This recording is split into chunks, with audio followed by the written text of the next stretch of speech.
ADGP MR Ajith കുമാറിന് clean chit നൽകിയ ഉദ്യോഗസ്ഥരെ സർവീസിൽ നിന്ന് പുറത്താക്കണമെന്നാവശ്യപ്പെട്ട് പരാതിക്കാരൻ പി നാഗരാജൻ കോടതിയെ സമീപിക്കും. വിജിലൻസ് കോടതി ഉത്തരവിനെ തുടർന്നാണ് നീക്കം. അന്വേഷണ സംഘം അജിത് കുമാറിന് അനുകൂലമായ മൊഴി നൽകിയവരെ മാത്രം സാക്ഷിയാക്കിയ സാഹചര്യത്തിൽ പുതിയ സാക്ഷികളുടെ ലിസ്റ്റും പരാതിക്കാരൻ തിരുവനന്തപുരം വിജിലൻസ് കോടതിക്ക് നൽകും.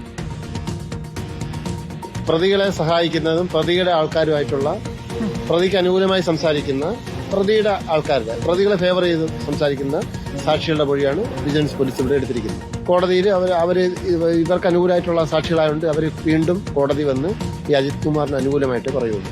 അതുകൊണ്ട് ഞാൻ കൂടുതലായിട്ടുള്ള സാക്ഷിപ്പട്ടിയെ ഹാജരാക്കും.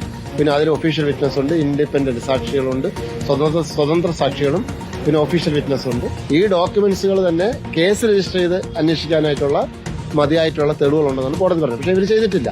എന്റെ മൊഴി കൂടി എടുത്തിട്ടില്ല, എന്നെ വിളിച്ചിട്ടില്ല, ഒരു സ്റ്റേറ്റ്മെന്റ് എടുത്തിട്ടില്ല. റഹീസ് റഷീദ് വിവരങ്ങളുമായി. റഹീസ്, ഇപ്പോൾ പരാതിക്കാരന്റെ മൊഴി എടുത്തിട്ടില്ല എന്നുള്ളത് കോടതി തന്നെ ചൂണ്ടിക്കാട്ടിയ കാര്യമാണ്. ഇപ്പോൾ പരാതിക്കാരൻ അടുത്ത നടപടിയിലേക്ക് കടക്കുന്നു. വീണ്ടും നിയമ പോരാട്ടമാണ്. അപ്പോൾ ഈ തെറ്റായ റിപ്പോർട്ട് നൽകിയ ഉദ്യോഗസ്ഥർ ഇനി വേണ്ട സർവീസിൽ എന്നതാണോ പുതിയ ഹർജിയിലെ ആവശ്യം?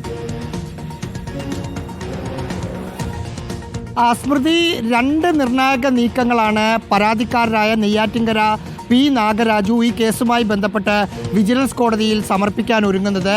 ഒന്ന്, ഈ കേസിലെ അന്വേഷണ ഉദ്യോഗസ്ഥനായ വിജിലൻസ് ഡിവൈഎസ്പി ഷിബു പാപ്പച്ചനെയും അന്വേഷണത്തിന് മേൽനോട്ടം വഹിച്ച SP യെയും സർവീസിൽ നിന്ന് തന്നെ പുറത്താക്കണം എന്നാവശ്യപ്പെട്ട് കോടതിയെ സമീപിക്കും. അതിന് പറയാൻ കാരണം കോടതി ഉത്തരവിൽ തന്നെ പറയുന്നുണ്ട്, വിജിലൻസ് അന്വേഷിച്ച് ADGP MR അജിത് കുമാറിൻ്റെ അന്വേഷിച്ച് അദ്ദേഹം ചെയ്ത കാര്യങ്ങൾ കണ്ടെത്താനല്ല, രക്ഷപ്പെടുത്താനുള്ള നീക്കങ്ങളാണ് നടത്തിയത് എന്ന് കൃത്യമായി പറയുന്നുണ്ട്. ഈ പശ്ചാത്തലത്തിൽ രണ്ടുപേരെയും സർവീസിൽ നിന്ന് പിരിച്ചുവിടണം എന്ന ആവശ്യമാണ് കോടതിക്ക് മുമ്പിൽ ഹർജിയായി ഉന്നയിക്കുക. മറ്റൊന്ന്, ഇതിൽ MR അജിത് കുമാറിന് അനുകൂലമായ മൊഴി നൽകുന്ന ആളുകളെ മാത്രമാണ് സാക്ഷികളായി അല്ലെങ്കിൽ മൊഴിയെടുക്കുന്ന ആളുകളായി അന്വേഷണ സംഘം കണ്ടത്. അവരുടെ മൊഴികൾ എടുത്തതിന് ശേഷമാണ് MR അജിത് കുമാർ തെറ്റുകാരനല്ല എന്ന വിധി എഴുതിയത്.